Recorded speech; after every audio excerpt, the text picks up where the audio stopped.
और तो भाई कैसे हो? ज़ाहिर सी बात है, बढ़िया ही हो गए। तो आज जैसे कि कुछ बच्चे जो हैं गलती से AKTU जैसी बहुत ही वाहियात, घटिया और चीप यूनिवर्सिटी में जो है एडमिशन ले लेते हैं गलती से। और फिर उन्हें इस चीज़ का जो खामियाजा है बहुत आगे तक भुगतना पड़ता है। वो कहते हैं ना, जैसा बेटा वैसा बाप, थोड़ा नहीं तो पूरा सांप। ठीक है, वैसे ही जो है सिचुएशन होती है। जैसा बाप है AKTU, वैसे ही इसका बेटा, इससे एफिलेटेड सारे इंस्टीट्यूट होंगे। साफ सीधी बात है, मतलब आप अच्छे तरीके से फंस चुके हो आपकी ज़िंदगी में। अब आपको उम्मीद कम दिखाई दे रही है, आप डिप्रेस हो, आपको दिक्कत आ रही है, आप पास नहीं हो रहे, आप बहुत लिखते हो लेकिन उसके बाद भी आप पास नहीं हो पाते। आप बहुत अच्छे से पढ़ाई कर रहे हो, कंसेप्ट वाइज पढ़ाई कर रहे हो, लेकिन भाई पास नहीं हो पा रहे बस। ठीक है, तो पास ना हो पाने की वजह मैं सिंपली बता देता हूँ। चेकिंग करने के लिए ऐसे गांड के, एक तो होता है आँख के अंधे, एक होता है गांड के अंधे। ठीक है, एक्सट्रीम गांड के अंधे अल्ट्रा प्रो मैक्स बैठते हैं चेकिंग करने के लिए। और बीटेक एमटेक पास में तो यार किताबी चट्टू कीड़े यही हैं। मैथ, जो इंसान ज़्यादा मैथ पढ़ता है ना वो चुदिया जाता है, बस इतना समझ लो। तो भाई वही सिस्टम थोड़ा यहाँ पर भी है। तो अब मैं आपको समझाने वाला हूँ कि इन बहन के लोड़ों से कैसे मार्क्स निकलवाने हैं। देखो, बिज की औलाद तो ये है ही, जो चेकिंग कर रहे हैं ना, कहते बिज की औलाद है। कल को इनके बच्चे की माँ चुदे तो पता चलेगा ना इन्हें, है ना, कि क्या कैसा होता है दूसरे के बच्चे को फ्यूचर ख़राब करना अपने मज़े के लिए। तो हम यहाँ पर आते हैं। तो देखो, हम इसमें प्रियोरिटी सर्कल में बात करने वाले हैं। जैसे कि मैं तो एक आर्टिस्ट हूँ। तो प्रियोरिटी सर्कल क्या होता है? प्रियोरिटी सर्कल का मतलब होता है, जैसे कि एटम, आपने केमिस्ट्री पढ़ी होगी। तो सबसे मिडल का जो पार्ट है वो आप हो। उसके बाद आपके पेरेंट्स और गॉड आते हैं। उसके बाद सिबलिंग, दोस्त आते हैं। उसके बाद आते हैं रिलेटिव्स, और इसके जो भी दुनिया का आखिरी बंदा है वो इसके बाहर। ये है आपका सिंपल सा। अब कोई, ये तो सिंगल बंदों का है। अब कोई रिलेशनशिप में हो तो यहाँ पर जो कहते हैं गॉड के बाद सिबलिंग आ जा, सिबलिंग से पहले गर्लफ्रेंड घुस जाती है, और उसके बाद सब होते हैं। प्रियोरिटी, ये एक्चुअली प्रियोरिटी है, प्रियोरिटी सर्कल है आपका।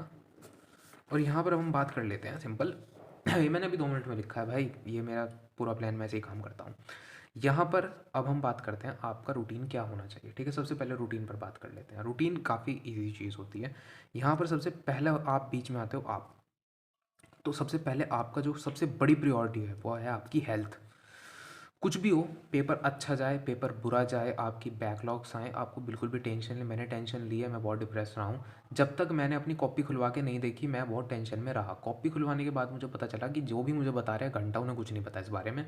अनसट्टी बताए जा रहे हैं बस, आता उन्हें कुछ नहीं जो मुझे बता रहे हैं। ठीक है, आज कॉपी मैंने अच्छे से देखी और मुझे अपनी गलतियों का पता चला कि गलतियाँ कहाँ होती हैं, कैसे होती हैं। मैं आपको एक सिंपल सा उदाहरण देता हूँ। माइक्रो प्रोसेसर का पेपर था, मैंने गलती से सेक्शन बी की जगह सेक्शन ए लिख दिया, और उसने मुझे 3 पेज के क्वेश्चन पर सिर्फ 2 मार्क्स दिए। मैंने 3 क्वेश्चन किए, मेरे क्वेश्चन के मार्क्स थे 30, मिले 6। और आगे सेक्शन सी में मैंने सारे क्वेश्चन किए थे, उसमें उसने काटा पीटी अपने हिसाब से की होगी। आई डोंट नो क्या किया उसने, कैसे किया, बस मुझे उसमें टोटल नंबर मिल रखे थे 19। एक्चुअली 30 मिला के मेरे टोटल नंबर थे 49, बट कट के वो हो गए 19। तो गलती यहाँ पर समझ आई, गलती यहाँ पर थी सिर्फ एक सेक्शन ए सेक्शन बी लिख देने से। मैंने कहा ना, आँख के अंधे नहीं है, गांड के अंधे लोग हैं। तो बहुत केयरफुल रहना है अपना पेपर देते समय, क्योंकि आपके सामने जो इंसान चेकिंग करने वाला है वो कोई बीटेक एमटेक पास नहीं है। हाँ, वो बीटेक एमटेक पास है, लेकिन वो ऐसा गंदा भड़वा है जो अपना सारा दिमाग पॉर्न में मैस्टरबेशन कर करके खो चुका है, और उसके पास बिल्कुल भी दिमाग नहीं है। ठीक है, आपको ये सोच के करना है कि आप एक पोर्न एडिक्टेड मुट्ठल को चेकिंग के लिए अपना पेपर दे रहे हो। ठीक है, इस हिसाब से आपको चेकिंग करनी है। और यही सच है, ये 50-50 साल के बुढ़े मुट्ठबाज हैं, और भैया इनका सारा दिमाग बह चुका है नीचे से। तो सबसे पहले है, जैसे मैं अभी 5th सेमेस्टर में चल रहा हूँ, मैंने प्रायोरिटी टेबल में हर बार आएगा। जैसे कि फर्स्ट सेमेस्टर में होता है मैथ वन होता है और फिजिक्स होता है। सेकंड सेमेस्टर में मैथ 2 और केमिस्ट्री होता है। ये ऊपर के टॉप सब्जेक्ट होते हैं। ठीक है, इनके सबसे ज़्यादा मार्क्स होते हैं, सबसे भंडवे सब्जेक्ट होते हैं, इनका आपकी ज़िंदगी में कोई काम नहीं है। मैं बैठा हूँ, 3rd ईयर में आ गया हूँ, मैंने इंटर्नशिप जैसा, इंटर्नशिप तो लौटा नहीं की, फ्रीलांसिंग की है, क्योंकि कॉलेज बेकार है।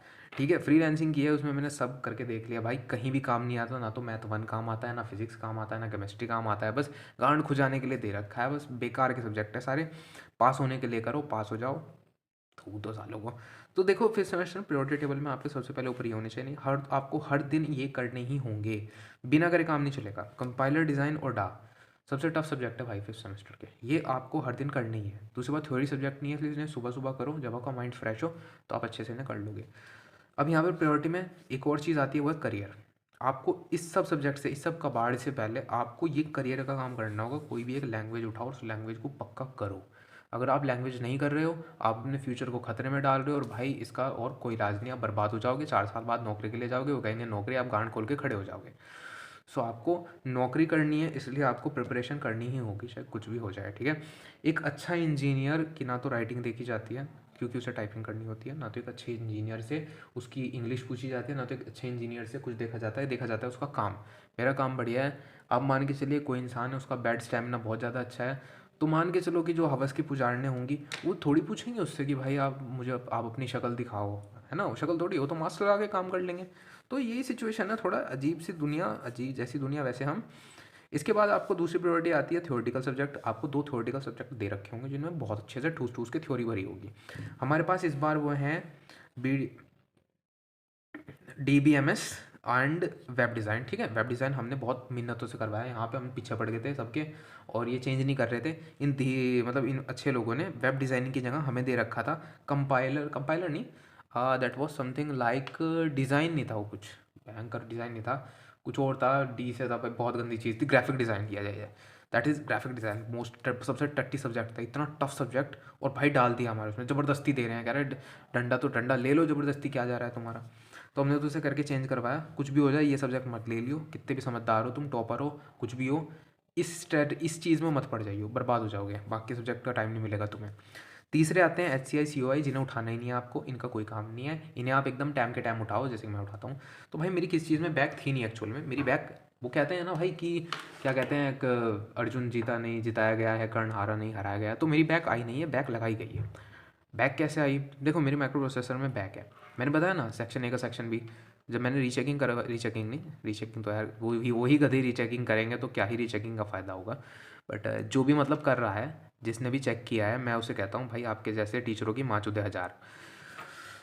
इसके बाद हमारे जो है भाई प्रायोरिटी टेबल यहाँ पूरा होता है, ठीक है। इसके बाद हम आते हैं भाई कि कैसे आपको क्वेश्चन पेपर लिखना है, ठीक है। क्वेश्चन पेपर कैसे लिखना है, क्वेश्चन पेपर के अंदर देखो भाई, नहीं लिखना है नहीं, मतलब अभी हम आते हैं कि आपका जो है किस तरीके से आपको स्टडी करनी है। देखिए ये यूनिवर्सिटी बहुत ही पांडु यूनिवर्सिटी है, इसका सिलेबस कभी चेंज नहीं होता है, इसमें सारे ऐसे गधे, अव्वल दर्जे के गधे, अनपढ़ गंवार जाहिल टीचर हैं जो यहीं से पास आउट हुए हैं इस यूनिवर्सिटी से और इसी यूनिवर्सिटी में पढ़ा रहे हैं। तो मतलब आप समझ सकते हैं कि आप एक्चुअल में एक पिग की तरह हैं जिस पर एक्सपेरिमेंट किए जा रहे हैं, ठीक है। एक बाड़े के अंदर बहुत सारे सुअर भर रखे हैं, उनके ऊपर एक्सपेरिमेंट चल रहे हैं, आप उस एक्सपेरिमेंट का एक हिस्सा हो। हर साल आपको टीचर बदलते हुए नजर आएंगे, क्यों? क्योंकि AKTU से एफिलेटेड है, AKTU में टीचर टिकना ही नहीं चाहता। ऐसे गंदे गंदे कॉलेजेस होते हैं, ऐसे गंदे गंदे इंस्टीट्यूट्स होते हैं जहाँ टीचर आपको 5-6 साल वाला टीचर मिलेगा नहीं बिल्कुल भी, ठीक है। तो टीचर यहाँ पे भंड, फैसिलिटी यहाँ पे बढ़, और रूल्स यहाँ के इतने टफ, भयंकर रूल्स के ऊपर रूल्स चला रखे हैं, आपको रोज़ ड्रेस पहन के आनी पड़ेगी, भयंकर स्कूल बना रखा है पूरा का पूरा, टीचर ऐसे भर रखे हैं जैसे बाबा आदम के ज़माने के वो करते थे, करची बैठ ली, साइकिल चला ली, ऐसे ऐसे टीचर्स होते हैं, फैकल्टीज़ बोलते हैं वैसे उन्हें। पर हम उस पर बिल्कुल भी ध्यान नहीं देंगे, फॉरगॉट इट, उसे भूल जाओ, उससे हमारा कोई लॉजिकल मतलब नहीं है। उन्हें बस पैसे दो, पैसे भरो, उनकी जड़ें उतारो, छुट्टी। यहाँ पर ये चीज़ आती है भाई, इसमें क्या है, हमें कैसे इसका सिलेबस कंटिन्यू करना है। देखो इसमें सारा घिसा बटा सिलेबस है, और जितने भी ये AKTU के दलाल और भड़वे बैठे हैं, ये यही काम करते हैं, इसी का कोर्स बेचते हैं, यही पढ़ाते हैं, और यही आपको इंपॉर्टेंट बोल के बता देते हैं, और आप कहते हो वाजीवा कितना कमाल का आदमी है, इंपॉर्टेंट बता दिया इसने। एक एक क्वेश्चन पेपर में 1 यूनिट के 3 क्वेश्चन आते हैं, ठीक है। 1 यूनिट से 10 मार्क्स के 3 क्वेश्चन आते हैं, ठीक है। उस 3 क्वेश्चन को ही आप 3 पेपर लगा लो तो 9 टॉपिक हो गए टोटल। तो टॉपिक भी 9 नहीं है उसके अंदर, 5 या 6 टॉपिक होते हैं। अब आप अगर देखो मैं बता रहा हूँ, अगर आपको भैया चाहिए 90 में से 90, तो 3 क्वेश्चन पेपर सॉल्व कर लो, छुट्टी। अगर आपको थोड़ा पास होना है, आपको 70-80 लाने हैं, तो भैया 2 क्वेश्चन पेपर कर लो, और अगर आपको सिर्फ पास होना है तो 1 क्वेश्चन पेपर कर लो, 3 टॉपिक कहीं ना कहीं से मिल ही जाएंगे।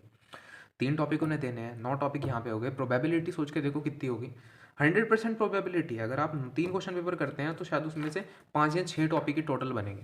5 या 6 टॉपिक करो, आपको इंपॉर्टेंट मिल जाएंगे, क्वेश्चन का तरीका मिल जाएगा। मैथ में भी यही करना है आपको, घिसे पिटे क्वेश्चन आते हैं, बस थोड़ा सा रवैया बदल देते हैं उनका। आपको क्या करना है, मैथ का क्वेश्चन उठाना है, उसे थोड़ा सा करना है ठीक से, अपनी तरफ से जितना हो जाए, ठीक है। और एक क्वेश्चन को मैं कहता हूँ 3 से 4 बार करो, जिससे वो आपको रट जाए, तो पेपर में आए आराम से लिख दो। वो लोग पता है क्या देखते हैं, मैंने भी देखा है, मैंने कई जगहों पे, तो मैंने क्या कर रखा था, हेडिंग सही थी, नीचे सब अनसठ भंड भंड भर रखा था पूरा, और उन लोगों ने क्या किया, सिर्फ हेडिंग देखी, मार्क्स दे दिया, समथिंग लाइक दैट। बस मैं कह रहा हूँ section B section microprocessor में तो भाई बहुत गलत, मेरी लगी लगाई बैक आ गई मेरी गलती से, अब दोबारा देना पड़ेगा मुझे। तो भाई यहाँ पर अब हम चलते हैं, इसे मैंने बता दिया आपको, आपको 1-2 क्वेश्चन पेपर लेने हैं, उनमें से 6 आपको टॉपिक निकलेंगे 1 यूनिट के। तो 6 एक टॉपिक कर लो, 3 कर लो, कितने हो गए, 18 हो गए ना, 18 टॉपिक कर लो, अब बैंड जाके पाड़िया हो जाके, और क्या। आगे आते हैं हम भाई, आपको लिखना कैसे है पेपर के अंदर। देखो पेपर लिखना ऐसे लिखना है, आपको समझना है, आपको पेपर इस तरह लिखना है जैसे आपके सामने को बहुत तगड़ा मुठबाज बैठा है और भैया अभी मुठ मार के आया है, ये तो बीवी से लड़ के आया है तो उसकी माँ चुदी पड़ी है। इतना घटिया आदमी बैठा है आपके आगे कि आप उसके मुंह पे थूक दोगे, ठीक है, आप उसकी चाय में 2 बूंद चूहे का मूत मिला के मतलब उसे पॉइजन कर दोगे, ऐसा बंदा बैठा है। मतलब देखते ही जिसकी शक्ल पे रैपट सेकने का मन करे, ऐसा बंदा बैठा है आपके सामने, उसे आपको करना है। तो सबसे पहले तो यूज़ करो हाईलाइटर। उस यार चूतिया मैंने इसीलिए लिखा है, मैं कह रहा हूँ आंखों के अंधे नहीं है यहाँ पर, जो फैकल्टीज चेक कर रहे हैं ना कॉपी, आंखों के अंधे नहीं है, गांड के अंधे हैं, मुठपाज हैं, अलग अलग जापानीज स्कूल गर्ल्स की फैंटेसीज रखने वाले लोग हैं, 50 साल की उम्र में ठरक चढ़ती है, हवस चढ़ती है, ऐसे लोग हैं। तो भाई ऐसे ऐसे घटिया गलीज नीचड़ लोगों से लोग चेकिंग करवाते हैं, तो समझ जाओ आपको क्या करना है, हाईलाइटर यूज़ करना है। क्योंकि इन बहन के लोगों को दिखाओ कि भाई मैंने ये चीज़ लिखी है, सही है। मेरा मैथ का पेपर काट दिया बहन चोद ने, सब कुछ सही लिखा रखा है मैथ में, सारे क्वेश्चन सही हैं भाई, मैथ नहीं आता तो धी चोद के तू मैथ में आया क्यों, चेकिंग क्यों कर रहा है, तो तुम्हें मैथ नहीं आता।